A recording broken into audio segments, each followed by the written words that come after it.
Someone who's been through it and is at peace.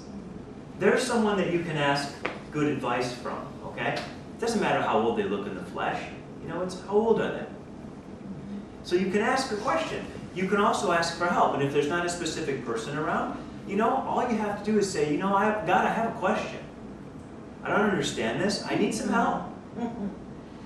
And you'll receive some form of communication in one way or another, some sign, whether it's verbal, nonverbal, bumping into someone, having a conversation with someone, talking to someone in class, and all of a sudden, that information about what you had an issue with will come to you. Now, the cool thing, and whether you all saw it or not, is that, what's your first name again? I forget. Terry. Terry.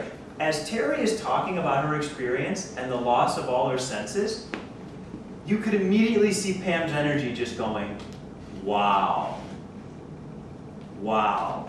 Boy, did it put her impatience in a perspective. I could just see it in her, right? Am I right? Yes. And she was like, oh my gosh, I'm letting this go. Like, she had to wait to be able to talk and hear and walk, and, you know, I'm just waiting for something I really want to happen, or I know. She had to wait until she could walk and talk and like, perspective, right? And you could just see Pam just going, wow, I'm good. I can wait. My lessons aren't that hard. So just, that's how it happens. That's how easy it can happen. And that's one of the beautiful things we have in our group, you know, is that Katie, you know, here we have someone else just reaching out. I need help. I want to be in the chamber. I want people. What is wrong with asking people to love us? When have we gotten so far away from just being able to tell people, you know, I have questions, I need love. And that's one of the reasons why, you know, I've talked to you all about this, but a big part of what we want to leave behind is this library of experience. That's one of the big things that we're going to use, funding that's going to come for the practice to leave behind. So that anyone who has a question about something, anyone who's going through something, anyone who has an issue, they can go to the library of experience and say, this is where I'm at, this is how old I am, this is what I'm experiencing, and they can put it into a search engine, and as we develop it, it's going to download all these people who have been through it, gone through it, have wisdom to share, and they'll be able to just download the information, and no one will have to feel like they can't raise their hand.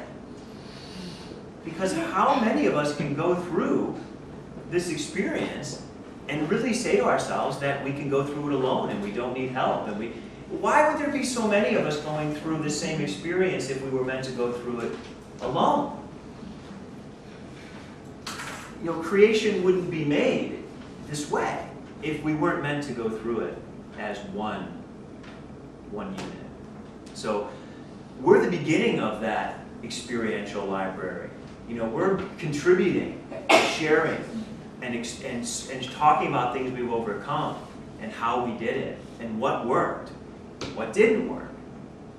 If we can't share that experience openly and honestly without shame anymore, we're not doing anybody who's coming after us in this experience any service. We're saying, you know what, it was tough for me, tough for you. That's so unconscious.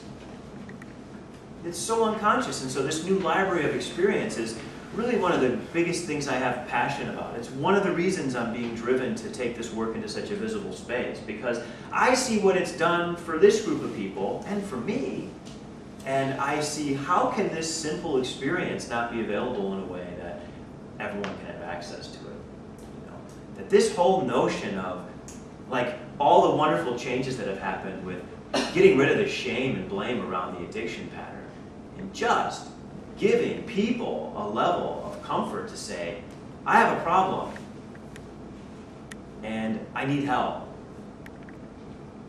I have a problem, God. I don't know whether I can remember how to get to Chicago without directions. I need help. Should I go or should I stop? Go, you'll be fine. I need help, God. I can't do this anymore. I need help, God. I don't want these clots to come back. And I want to tell you guys that me and God, we talk all day. And that's what he says, that's what praying is. Yeah, it's dialogue. But that's just me talking to him. It's no It isn't. It's no big deal to me, but people take it into prayers. But if I have a problem, I will just ask him and then let it go, because if I keep bothering him, he'll be upset. So I let it go, and then it'll come. Right on, okay? So she's just continuing to confirm everything that we're talking about, okay? So let's go on to the next question. That was awesome. That was great. That was a lot more than we thought, but it was beautiful. What can I do right now, physically, mentally, emotionally, to clean house, and how will I hold myself accountable? This is just what we talked about, okay? And again, I want to just reiterate, when you are inspired, okay, from a high place to do something, act on it. Hold yourself accountable in a loving way and act on it. Don't say, wow, this is really great, I really think I should do this. You know what, I'll get to it. Take some type of action step. Tell somebody, at the very least, tell somebody that you love that you are inspired in this way and you wanna do something about it. You know, not someone, not a blamer or a shamer, but someone who's gonna say, God, you know what, that was a great idea you told me you were gonna do a week ago. How's it going for you? It's very important to hold ourselves accountable when we have that moment of divinity, because in the moment it's amazing, but we just we can't believe it can happen. But if we can just have somebody, if we can't do it ourselves, give us that little bit of help to take those first steps and get the momentum going, it starts to perpetuate itself. And before we know it, we're stuck. What am I willing to surrender right now to God in order to deepen my practice? What am I not willing to surrender? Okay, this is one I just want everyone to really always be reflective on. What am I willing to let go of in order to become all that I have the potential to become? It's not always, what do I have to do? It's many times, what do I need to let go of? What do I need to no longer allow? In your case, what am I willing to let die? And that's really what letting go of. To really let go of something means, it doesn't mean I'm doing this. Okay, I let it go. Okay, I let it go. Okay, I'm doing it this time. Okay? That's practicing letting go. Okay? Okay? It's trying to let it go. That's the practice of letting go. Okay? But when you're done with the practice of letting go, that's when you go. And you just don't look for it anymore. You just don't look for it anymore.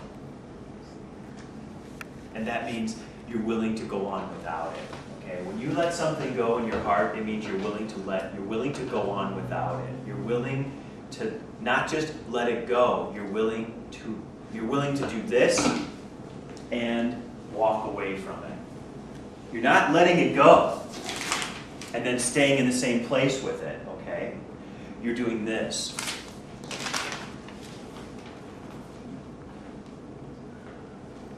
You're walking away. You're just not dropping it, you're creating a dynamic distance between it. You see the difference? Like, you didn't just stop doing things that weren't good for you, okay? You stopped doing things that weren't good for you, and you started doing a bunch of stuff that was good for you. That's a dynamic spread.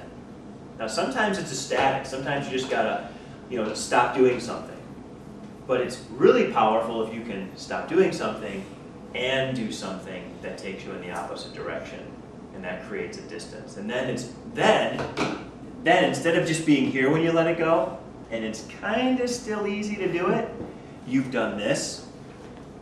And now when you go to reach for that old person, it's gone, it's out of reach. You can't go back. And that's what the point of no return teaches us. It's too far behind me. And then by that time, life is just like, no, it's not going to work. Yeah. And you can't go back. You literally cannot go back. Can't go back. This doesn't work. And again, I use the metaphor of a river for this. When you finally let go of what you're holding on to in the river, you're like 100 feet past where it was, and you look back and you don't even see it anymore. Like you don't even see the possibility of going back to it. Now, in the meantime, okay, all this in between, okay, I don't want anyone to get the wrong impression. All this in between is good, okay? It's good. This is called the practice for a reason. You're practicing letting go, but you still have to pick it up. You're letting go. That, without this, you don't get to this. So wherever you're at in practicing letting go, okay, just keep practicing letting go. And eventually you'll get to that point where it just happens and you're done. And you know that not only have you let it go, it's gone. But it's scary. It is. Because you don't know what to fill it up with. Beautiful. That's a beautiful, and that's a great point. So one of the things I learned from the class that I went to, which I knew, but when they said it, and they said that there's actual data for it, it's really powerful.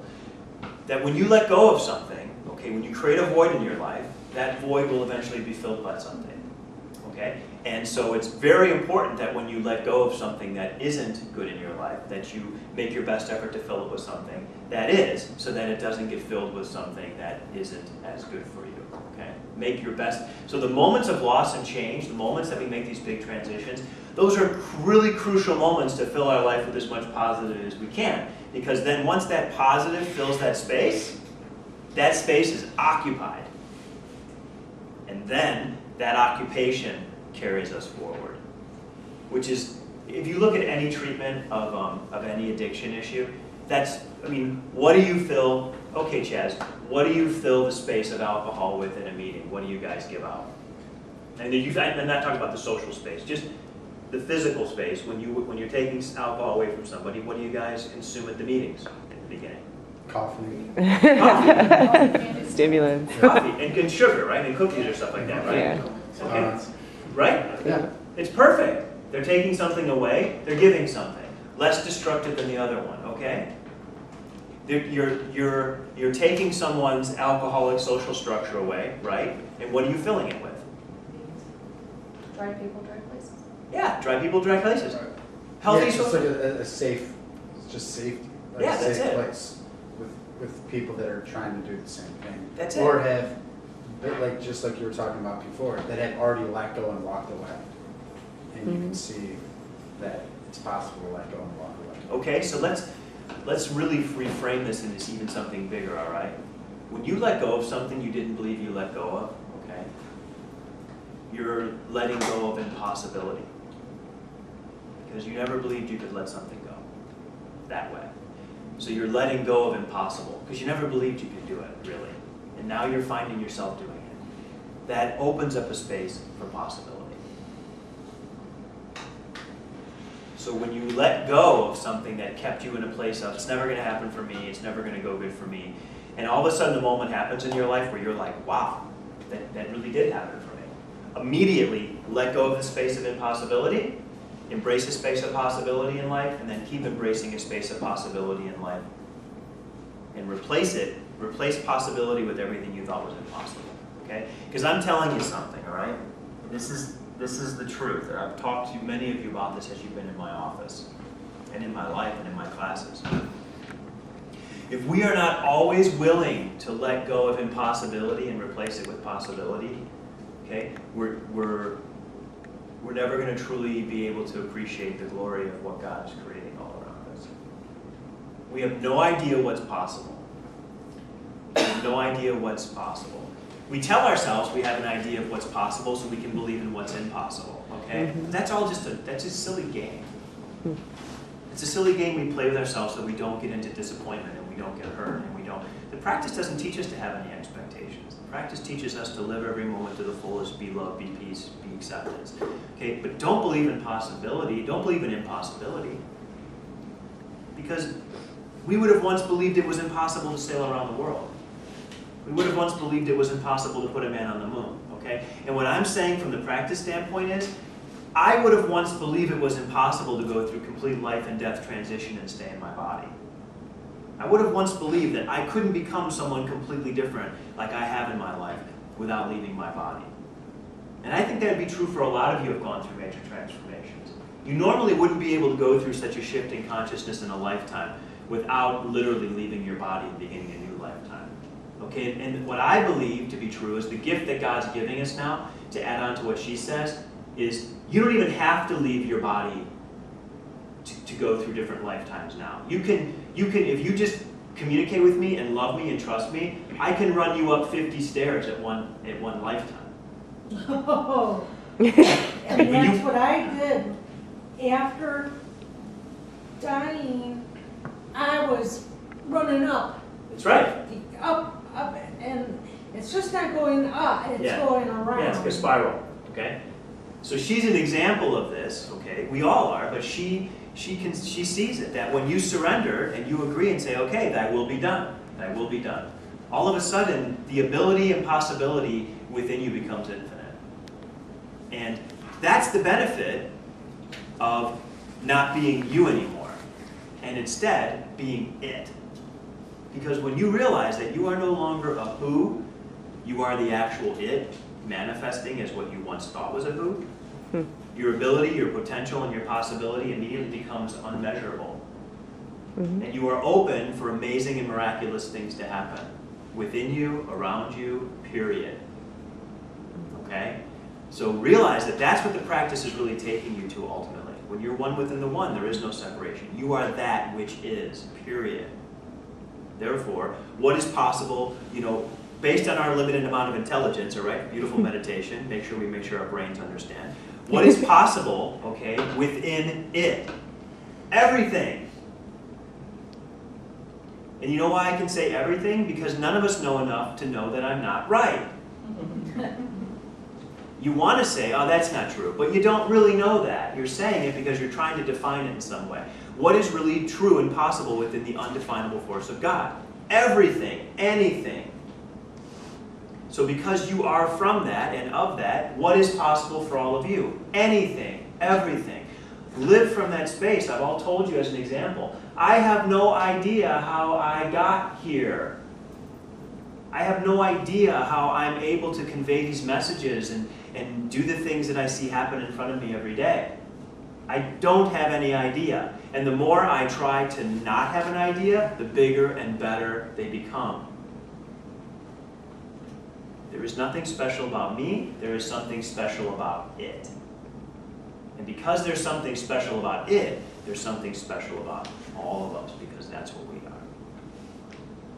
Don't forget that simple truth that allows all possibility to be in your life. All potential for healing, all potential for change, all potential for love, all potential for acceptance. The infinite potential of all the qualities of God are within all of you, simply waiting to be given the opportunity and permission to be possible. How do you give them that possibility? You surrender your free will. That's hard for a control person. It is.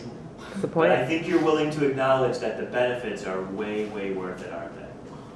But Okay. it doesn't stop the yeah, but. It's right, it doesn't stop the yeah, but the yeah, but doesn't make the decisions anymore. It just resists. Remember, the mind, the energy of the mind always wants to make things contained and understandable. Okay, so the mind doesn't like not having parameters. So the beautiful thing about the mind is it's almost its job to doubt divinity. So that your spirit moves into override and says, you know what, I know you don't get it, but I'm good with it, so you're here to do what I asked you to do, you're not here to tell me what to do. You've only been growing, you've only been around for 47 years, okay? I've been around for 47 lifetimes, and so I get that you're a little uncomfortable and impatient, okay? But I, the spirit, know God, accept God, and with God, I see the order of it all. I'm good. So you can just relax.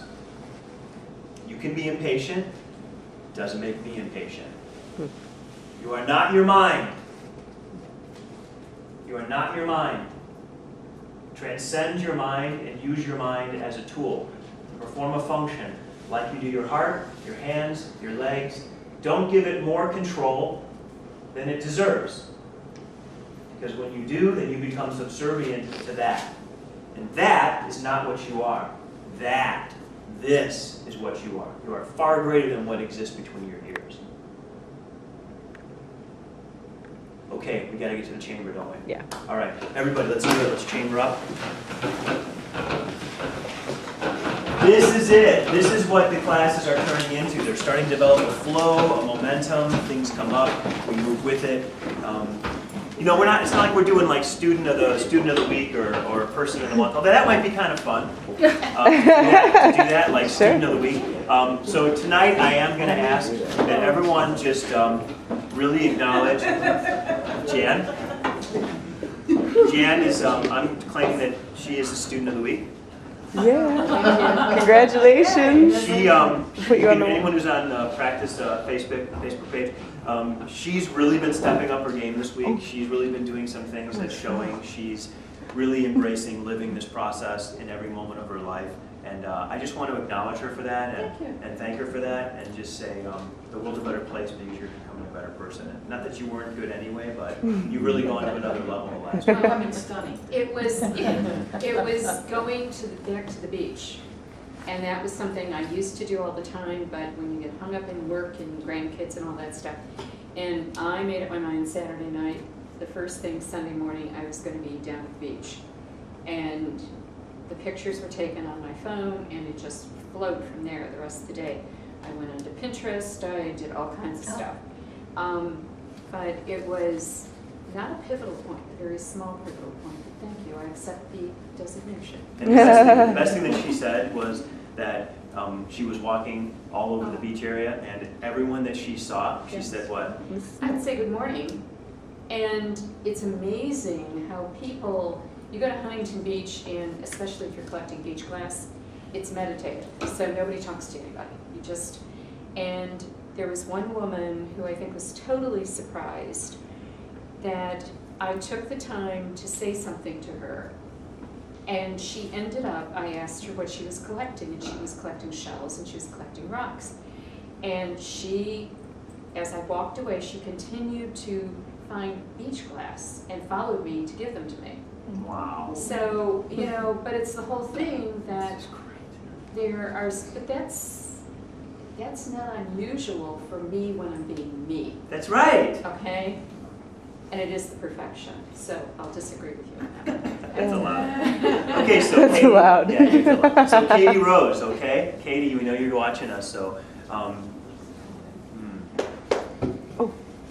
how can I describe Katie Rose? She's just such a sweet. It's a pretty name. Vibrant. She's just, she's the one. Remember the story where she had the baby and she went through that transition with the baby? And remember that? Remember that one now? Remember that Katie Rose? That's the Katie Rose we're talking about.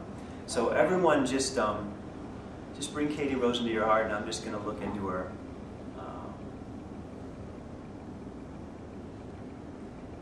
Beautiful.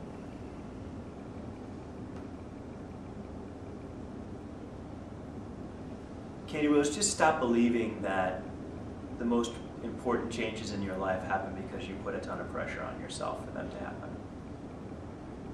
Let go of that way of doing things, that things happen for you because you put a lot of pressure on yourself to do them, and then when they're not happening, it's because you're not putting enough pressure on yourself to do them.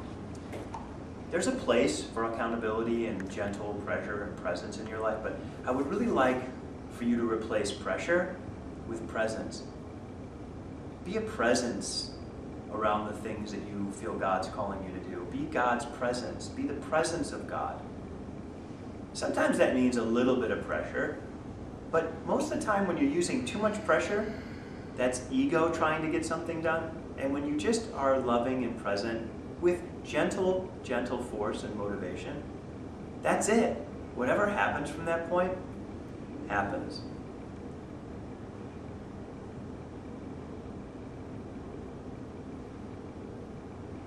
Just everyone say this with me. I'm not a failure. I'm not a failure. If it doesn't happen. If it doesn't happen. And I'm not a success. And I'm not a success. If it does. If it does. I'm a success. I'm a success. Because of what I am. Because of what I am. Beautiful, everyone. Katie, we hope you're feeling that love. Yeah. And we just love you. And there's going to come a time when you're in town and you're going to be able to be here with us in person, and you're just going to get a ton of hugs. So be blessed with that. And I just want to bring an intention in for Sarah's mother. She's such a wonderful person. She's such a loving, caring person. And she's going through a difficult situation right now that we're going to allow to be confidential for her. But we just want her to know that we love her. That as much as she's a mother to so many people, that we want to be there for her right now. And just know, let her know that as much as she's been there for everybody else going through incredibly difficult things, some she's been able to help, some she may not have been able to help as much as she wants, that we just want to be there for her right now to let her know that she's supported, she's loved, and that we all just want the best for her. Because someone like her, it's hard for her to remember that she should be included. But we're going to all let her know. Let's remind her, let's say, Mari, please include yourself please include yourself in all the love you give. in all the love you give. Beautiful. Terry, let's finish off with you. Come on in. Thank you.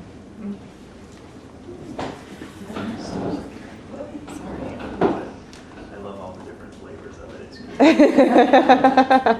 It's great. So Terry wants some help with this whole issue of the past, right? Beautiful.